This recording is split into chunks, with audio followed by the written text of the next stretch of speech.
US is 60% of our business.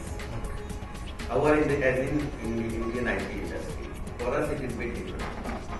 And Europe is around 30% or 28% or that kind. And remaining is the rest of the world. It was also, we have almost 65-70 billion export this year. And another 20-25 billion of domestic market. So we are talking of $100 billion dollar market or industry size rather, which is huge by any standards. I'm sure CII would understand because they are the premier institute association of the country today with all the sectors covered. And IT will be the biggest or number 2 sector probably in terms of size. You'll find JP Morgan here, you'll find whatever Citibank here, you'll find here. They are all doing, they are not outsourcing it to anybody. I mean, they may be doing that too, but they are doing a substantial part themselves. So there are captives, there are Indian companies, and there are multinationals. Now we created a team with all of them and I was driving it, and we created that vision, which is 2020 vision, which is 3 to 4 times what we are. So we would be around 150 to 200 billion in terms of export itself. And Indian IT market will be as large as or larger than UK market then. Indian IT market. That is the kind of size we are talking. By 2020. That's the number I have in fact put on the table.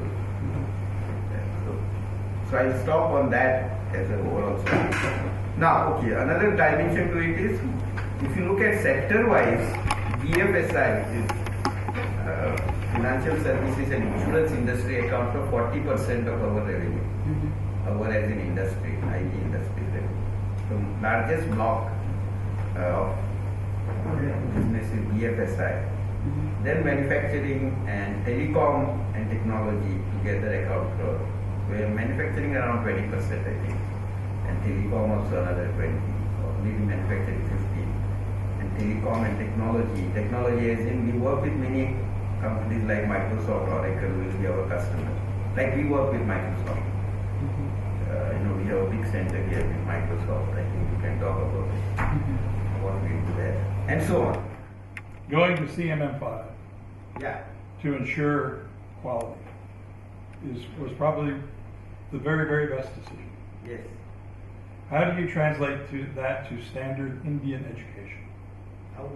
How would you translate that to improving the quality of a standard education that is being provided to Indians today?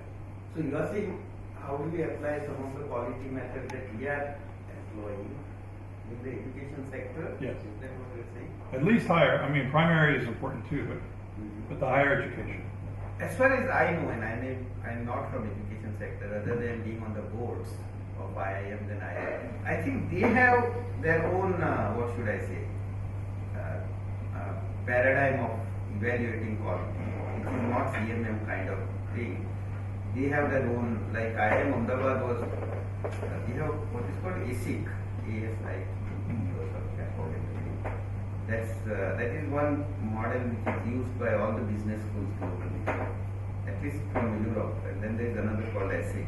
So we have some 25, we as in, I'm now speaking as a board member of that business school.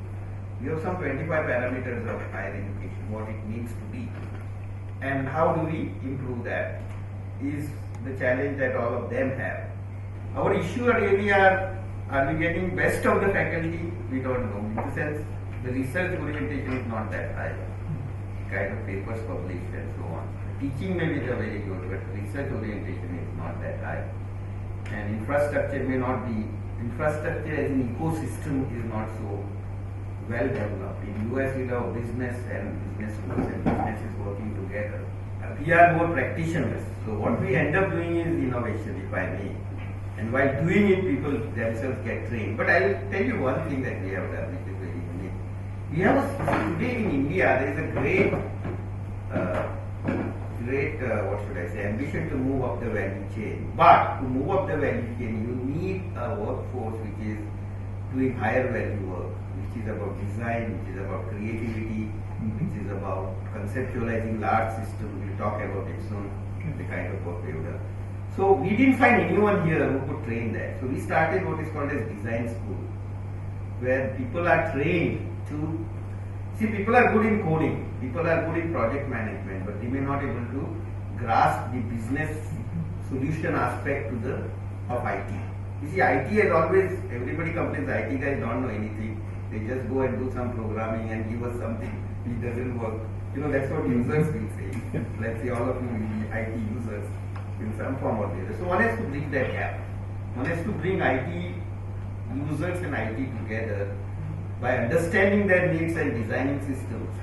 So we are one of only companies, as far as I know, if I may, who do a design school of our own, where we train people to understand this designing large systems, which is, I won't say just innovation as such, but it's more practical application. We have senior folks, who actually get them acquainted, starting with how to give business solutions and then the technical aspects of design patterns, so on and so forth. So after they come out, now they are ready to join teams. And these are again people who spent some time in Mastech, and so they've done some kind of development programming, and then they want to get into design. We started off as a IT service company, tier one companies within India and abroad, and slowly we moved into what other companies also moved into, that is ERP development, finance and accounting. Then we give horizontal services across large complex programs. What is horizontal services is basically custom software development across various service lines. See, most of the companies are in this phase today, Indian companies. In fact, some of them may not even do large complex programs, but at least they are offering horizontal services, which is a large market. It is the largest market. So, I think these are not sweatshops. These are serious business done with the best facilities for the people. And we are not competing only on cost, that's why. We are now competing on the quality, we are now competing on management, we are now competing on value that we talked about. So don't put us, I'm not saying you are doing, I'm saying if I would pass that message to whoever matters in your country, that these are really evolved institutions, globally well managed. We are ranked amongst we in industry, ranked among globally admired companies. You see, particularly in government, there is this feeling that India, we should not give our business to India because there may be some leakages, it is not secure, etc. I can tell you, just 1 minute walk from here, there is a place in Mastech where even I am not allowed. Why? Because we are doing very high level secret project for a government of UK. It is a defense project, movement of army and cargo. I can't talk more than that because I am supposed to. We have done one project here.